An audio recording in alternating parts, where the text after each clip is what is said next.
This is lesson 1 of our counseling module. We're going to go through about 7 slides on this one. Let's get started by talking about what counseling actually is. What do we mean by counseling?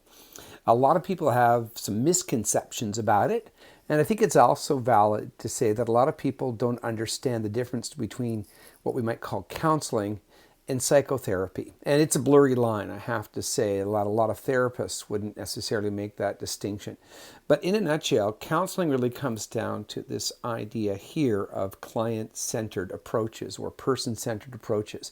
In other words, it relies on the ability of the other person to do some working out of things through the process of talking about them.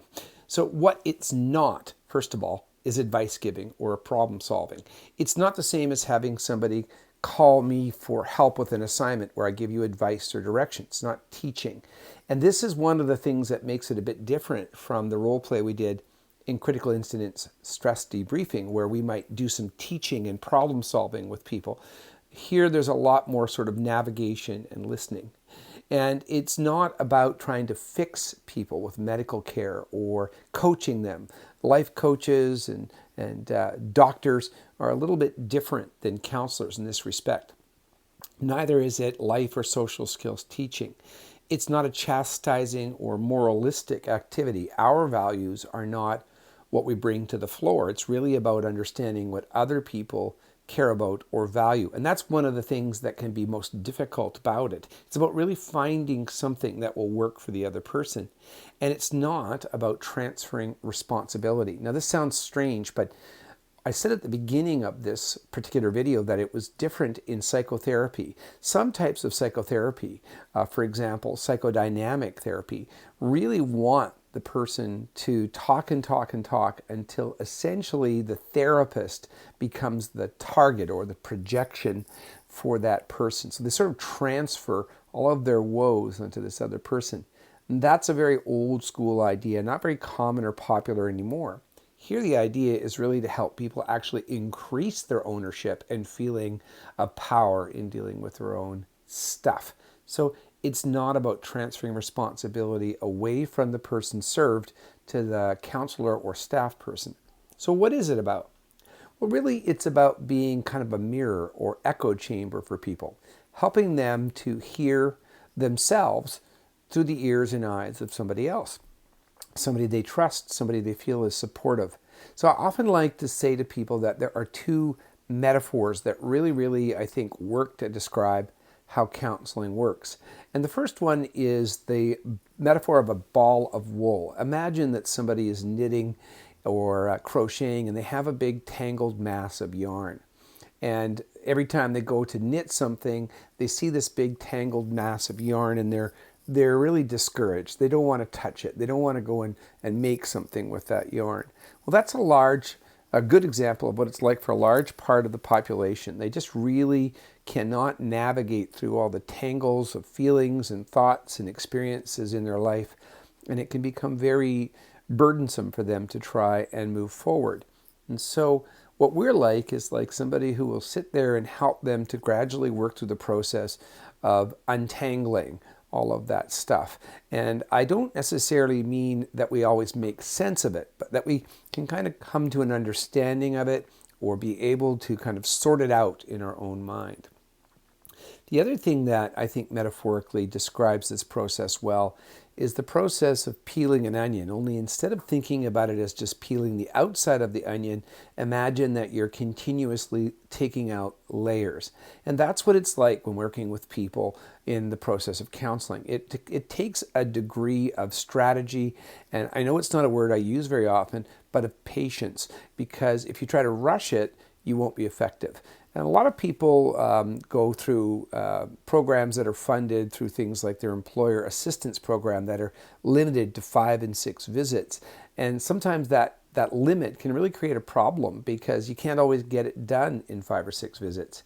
But we're going to talk about the fact that there really are limits as well. So the idea is to gradually kind of work with people through these sort of discrete stages, and you'll learn about those stages as we go on here.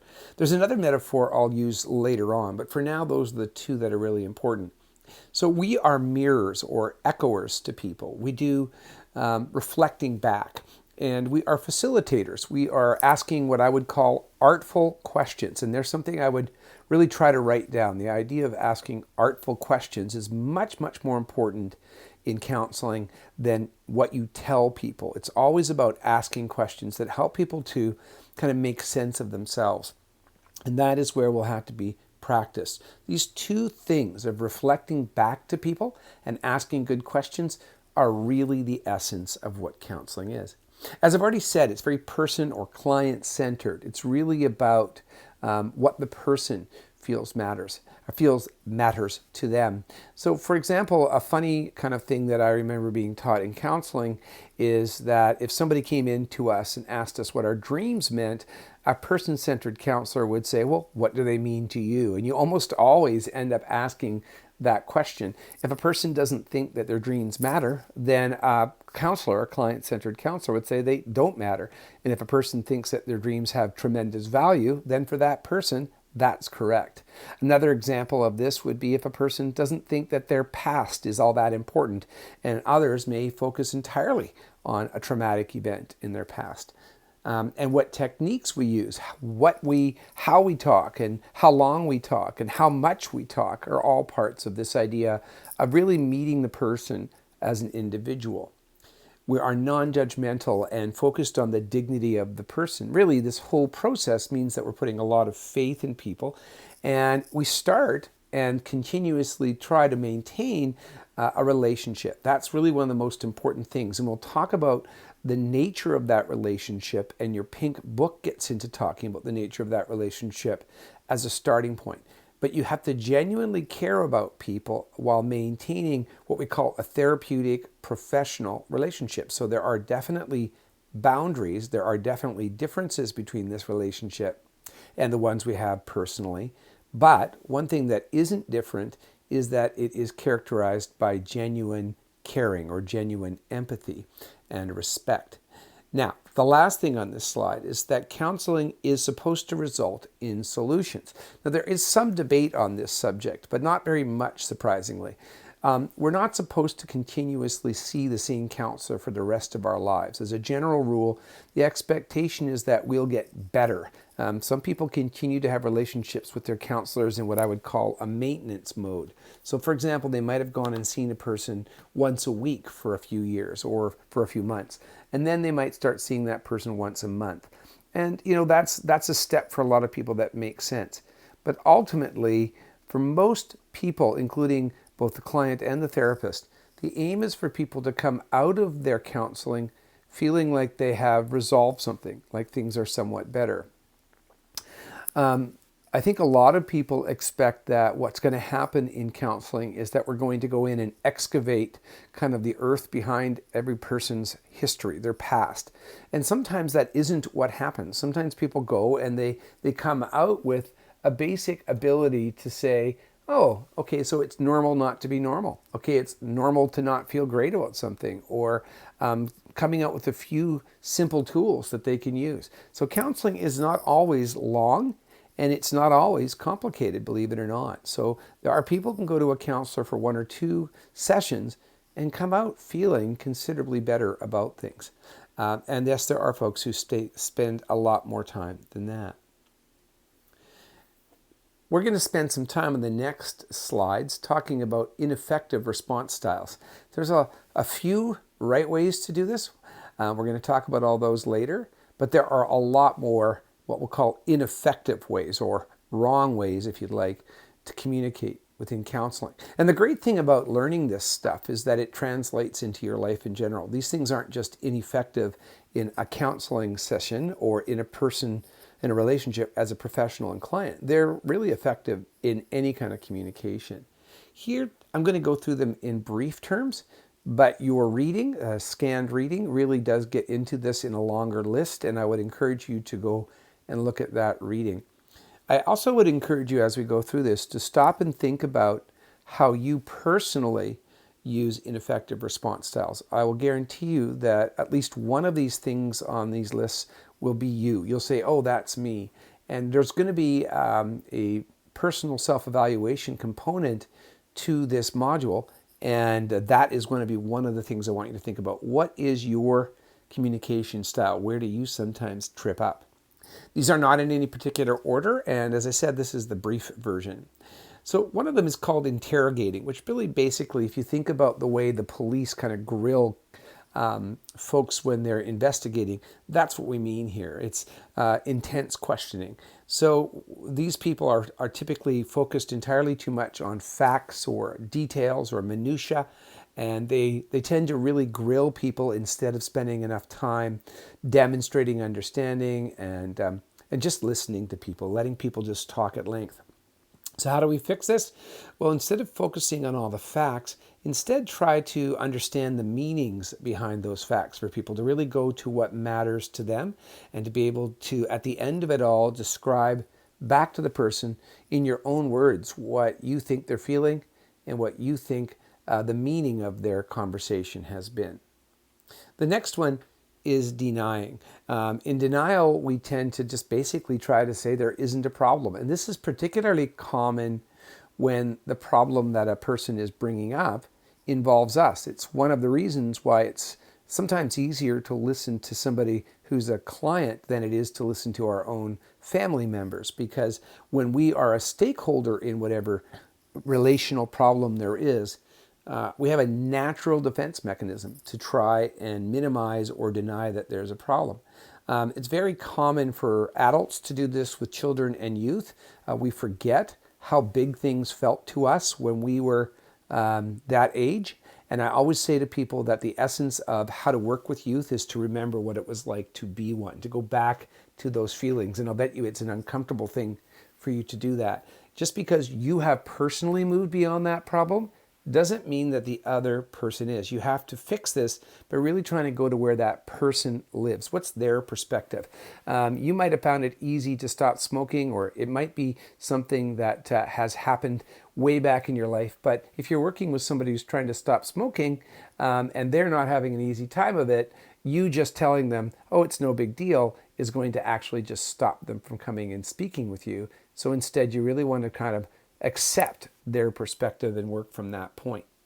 Third, avoiding, sometimes thought of as distracting or interrupting people.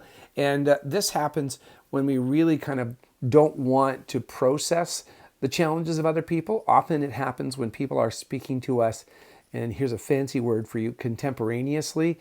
You know, we're in the car driving down the road and they spontaneously start telling us their problems, or we're sitting in a restaurant and we're trying to have a nice meal and somebody starts telling you their problems. And what I would really say to people is to just focus on the priorities that are part of your job. When you're sitting with that person at that restaurant getting paid or driving down the road, you're not there predominantly as a bus driver or a food server. You're there predominantly as a human service worker. And so getting to that human stuff is by far the most important thing you could do in your job. And in your personal life, it's the same. You know, if you think about it, if you sat down the cooking for a minute to listen to your teenager or child talk about something that's really emotionally challenging for them, you're probably making a way bigger difference in their life than if you finish making the salad and then try to get them to tell you again what it was that was on their mind. So set aside those distractions. Tell others that you're doing that. Let the physical setup tell the story. So sometimes it's about going and plopping yourself down in a chair beside somebody, or pulling that car over, or setting your fork down and just saying, let's talk about this. This is a great teachable or listening type moment, and let's really dig into it. The third is judging. And sometimes we judge without even knowing it. For example, we may we may blame people or question whether or not they're responsible. We may say things like, you know, in my experience, there's always two sides to the story. Or that's not the way I would think that person would behave. You must have done something. Or we use flag words, like, for example, asking people, why not? Or saying, shouldn't you do this? Telling people you always do this or you never do that, or the word but. And I want you to take note of those flag words, and there's probably many others. Flag words are words that inflame other people, and they're subtle, but only when you're the person using them. They're usually not very subtle when other people use them on you. Once again, the fix is the same as the denial one. Really stop and take the client's perspective. Give yourself a moment to really kind of go back and think about what it must have been like, what it would be like for you in that circumstance. Forecasting is kind of similar to denying. It's when you tell people that everything's going to work out. It's all going to be okay. Two problems with this one. First, again, it minimizes things. And second of all, it's just not true. You are not clairvoyant and able to tell people that all things will work out. And so you shouldn't do this. The fix for this one's pretty simple. Just don't do it. Just be a listener. Resist the temptation to always have an answer to things or advice or fixes for things. Labeling and interpreting. This is something that I think we do as well as a way of trying to cope or to sound very professional. Oh, you are projecting. You are transferring. You are denying. Or you are sublimating, are all examples of fancy words we tend to use. And what they do is they alienate people. I think that you are just finding a way to get back at you. You're taking out the frustrations you have with your mother on me, as another example of that.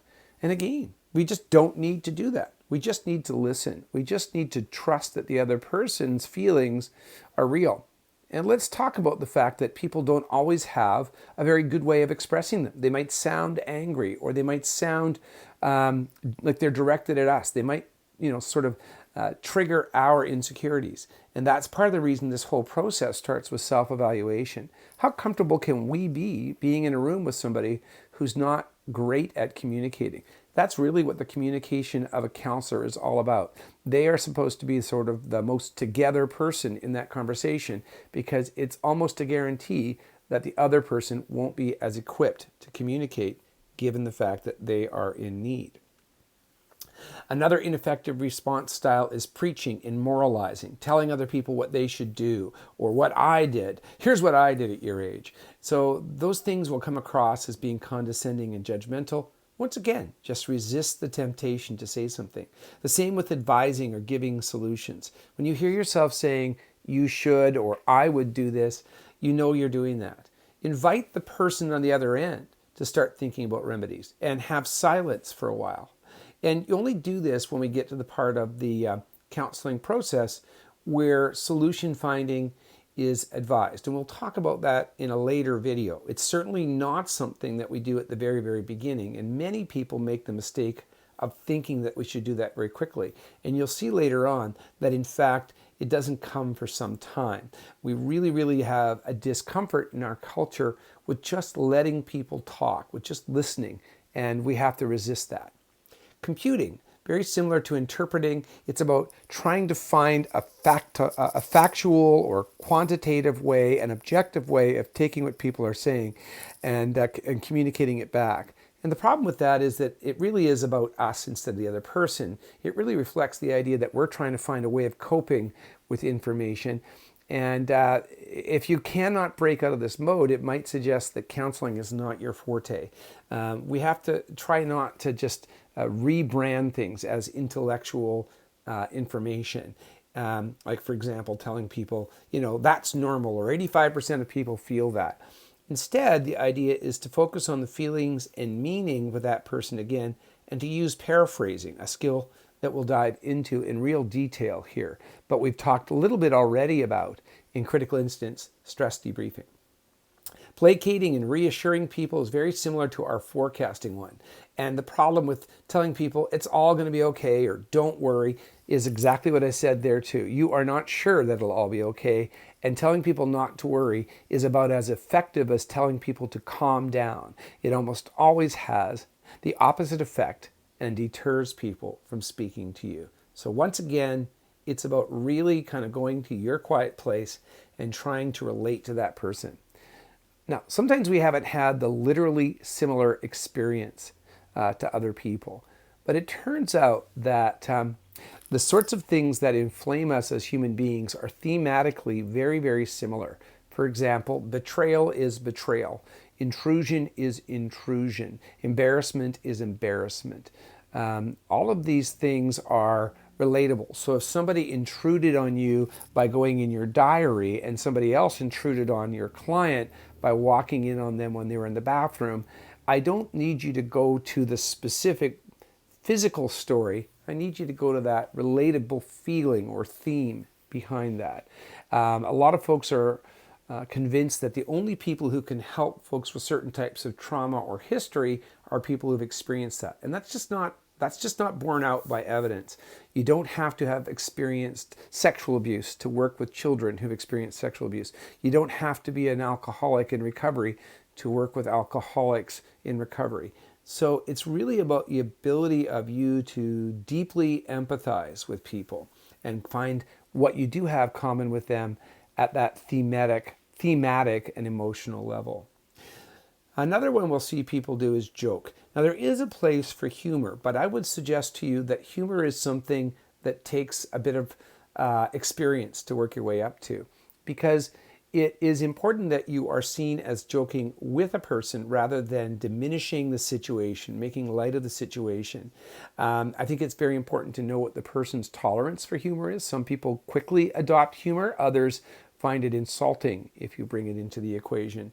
So I look at it from this perspective. If the other person sort of starts by using humor, then I might introduce it. But as a general rule, I try to avoid it until I have gotten to know the person. And for you, I would add, until you've had a bit of experience with the more basic approaches. Ineffective response styles continued. Here's a newer one.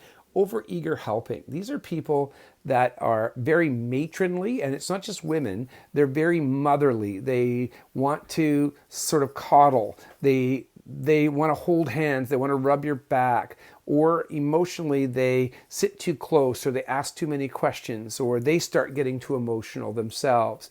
They use words like, you must feel this way. And I'm really aware of that. So it's really important that you don't do that, because what it looks like to the other person is that you're kind of there mostly to meet your psychosocial needs, to be this person that really needs to be loved and cared for and needed. And I think that is often a much more repelling thing to do than compelling. It doesn't help as much as it often pushes people away. Now, there are rare exceptions to this, specifically when working with little kids, but they're not really ever going to fit into a counseling vein. And there's evidence to say that when we actually do have these very strong reactions, we can sometimes actually create more trauma. So believe it or not, there are people who, for example, children who've gone through things like abuse and seem to be managing it pretty well. But then they sometimes see the adults in their lives having these strong reactions and report later on that those strong reactions made them think they must have something wrong, and actually created more concern, more worry. On the other hand, if we seem poised and calm, then often for that young person or any person, they realize there's hope and that this situation is manageable. So don't freak out and don't overeager help. Instead, look at the other person and mirror them. We're going to talk more about mirroring, and we're going to use a skill called reciprocity, which is really just kind of thought of as if a person is pitching to you, what body language do you use to catch? How do you show back to a person what they're showing you? And we can use this technique to gradually bring down the temperature. For example, if a person comes in and their voice is really loud, we might reciprocate with a tone of voice that shows them we're getting that anxiety or stress out of their voice, but we take it down a notch. They will tend to do the same thing, and then we take it down another notch, and so forth, until we kind of de-escalate the person. It's a subtle but really powerful tool. Try using it with your kids. The more agitated they are, take yours down one layer and then keep doing that. Arguing. Plain and simple. I don't think I need to spend a lot of time on this.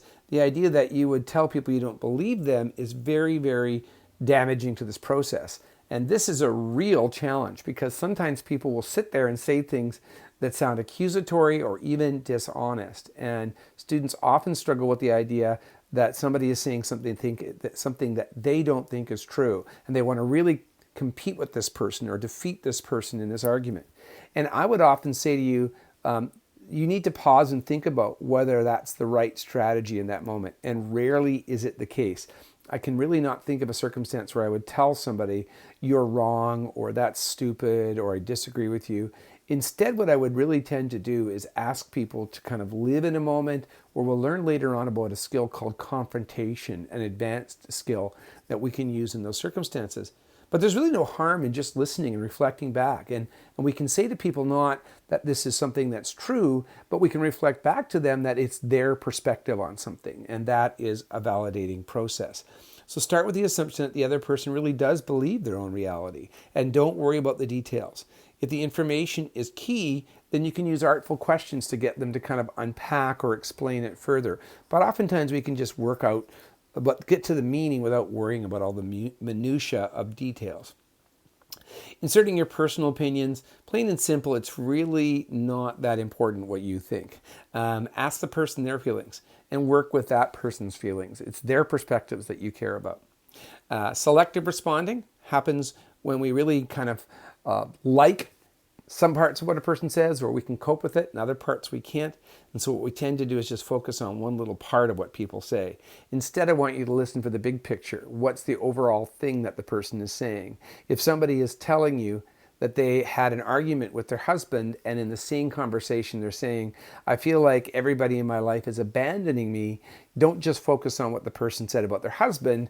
They're saying something bigger about probably conflict with a host of people in their lives.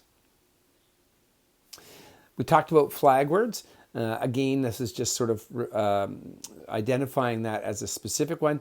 Really think of words that you can use that are respectful. So instead of never or always, instead think about giving numbers that are actually realistic. Thinking about, oh, last time you came in, we had this conversation, or we've talked about this a couple of times recently, or I've noticed a trend. Or the word but, or no, or don't. Instead, often, believe it or not, you can use the opposite. So instead of saying don't smoke, instead say what they should do. Instead of saying you will not be allowed to come to our sessions if you're if you're drunk, instead you might say you'll continue to be welcome in sessions if you arrive sober. Instead of saying you shouldn't be late, instead say I'd love you to be on time. And I really want you to think about what flag words you tend to use. We all have them. The word but is one of the biggest ones. And why not, and why are also other ones. And sometimes the best question is not why, but really a statement. Tell me more about that, or help me understand that, is a great replication of why without the judgment. Supposition and projection, I talked about this earlier, happens with some people in that maternal style, but not only them, where you start telling people you seem to be or you must be. Instead, really focus on what a person is saying, and we're going to talk about this, their body language, their voice tone, their actions. What are they doing that tells you what they're feeling? So instead of saying you seem upset, we're going to get good at telling people exactly what it is that we're seeing that gives us that impression, and we're going to avoid using the word seem. Words that are really vague, and we've talked a lot about this, avoid telling people be language, or giving them that imperative command, like calm down, try harder, be respectful, be polite, be a lady. Those things are going to come across as very judgmental, and they will probably end your relationship with that person. Instead, when people are at the point where they're ready to think about solutions, or if you're asking people to do specific things, just the same as we've worked on throughout the course, think in concrete terms, describe concrete behaviors, and use language that focuses on do instead of be. So for example, instead of telling somebody to calm down, what I might say to them is, let's take 90 seconds of quiet. Go to the bathroom for a moment and put some water on your face. Here's a drink of water. Those are examples of things I would focus on. Intellectualizing, really focusing on thoughts. Being aware of this is very important. To be blunt about it, I think that a lot of us, particularly men, are really focused on the thoughts. It's a Western cultural thing, and it's often a masculine thing, particularly, to talk about thoughts instead of feelings. But really, the whole idea of counseling is to get to feelings. And we're going to talk about this idea of people using feeling words in more detail later on. But you'll often have people say things that they think are feelings and they're not. So you want to be able to get really, really precise at the difference between thoughts and feelings. It's okay to ask people about their thoughts, but not only their thoughts. Let me say that again. You can ask people about their thoughts, but not only their thoughts. You want to get to feelings as well. So, as you're doing one of your assignments in this module, the self-evaluation, think about which of these styles can be a challenge for you. What do they sound like and look like when you use them? What do you actually tend to do specifically and individually? And what could you try instead? What specific language might you use? What behavior might you use? And I'm looking for you to put that into your assignment. So if counseling isn't about education or advice, what is it about? One more thing it's not about, and this really throws people off. You don't go to a counselor to grow. Some people do grow as a result of counseling, but school teachers help you to grow. Vitamins help you to grow. A good trainer will help you to grow in different ways, all of those people. But counselors don't always help people to grow. I remember going to a counselor many, many years ago and telling the counselor that I was working on something. And he said to me, "Why are you working on it?" And this was really a light bulb moment for me in my life. I said, "Well, I really need to work on this thing." And he said, "Why? Aren't there other options?" And I said, "I don't know any other options." And he said, "Well, you could accept it." And I had never thought about this idea.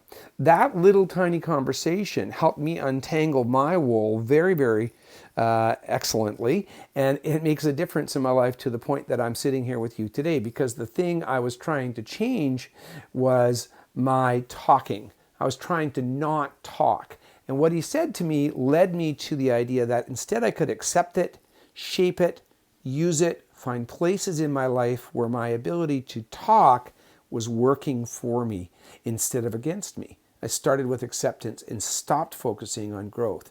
So we are not experts in growth. We're not here to write prescriptions for people in terms of how they should live their lives.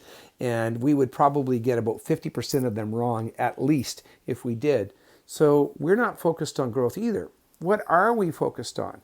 It's all about having people express their thoughts and feelings so that they become more self-aware. They start to see the ball of wool first and foremost for what it is. And then they begin to untangle it. They get mental and emotional organization. They can separate thoughts, feelings, behaviors, decisions, and that clarity can be very powerful for people.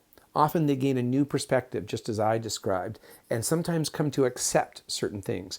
If you know the 12-step serenity prayer, you know that it talks about the idea that people should have the strength to change the things that they can, the serenity to accept the things they cannot change, and the wisdom to know the difference. And counselors often help people with that wisdom part of things and help them to accept the parts that aren't changeable. Where a person does want to change, we can help them facilitate and navigate through that. Sometimes we help people in particular with transitions in their life. For example, in school, it might be a transition from one school to the next. Or if you're in marriage, you might be in a transition into a marriage or out of a marriage, just to give you a couple of examples. And often people need this at times in their life when they have big decisions with lots and lots of variables going on. One thing to remember is that the person may need you to help clarify all of this, because it's very common for people to walk in with misconceptions or prior experiences with counselors. I've heard people with horror stories when we've talked about this before. People who went to marital counselors and had the marriage counselor tell them they should get a divorce, or have a marriage counselor, believe it or not, actually get in a relationship with one of the two people and actually create the need for a divorce. I've also had people have counselors tell them medical advice or things that were outside of their area of expertise. None of those are acceptable by anybody's definition. We are not counselors, and that's another thing we'll need to say. However, we will bring counseling tools to the puzzle. When a person needs something more advanced than what we're capable of giving, then we want to help refer them to a counselor that suits their needs. But we will use these skills as a routine part of our job, and that's why we're focused on them here. All right, that concludes this first one. and we will get you to think a little bit about those ineffective styles or misconceptions about counseling as part of your self-evaluation assignment.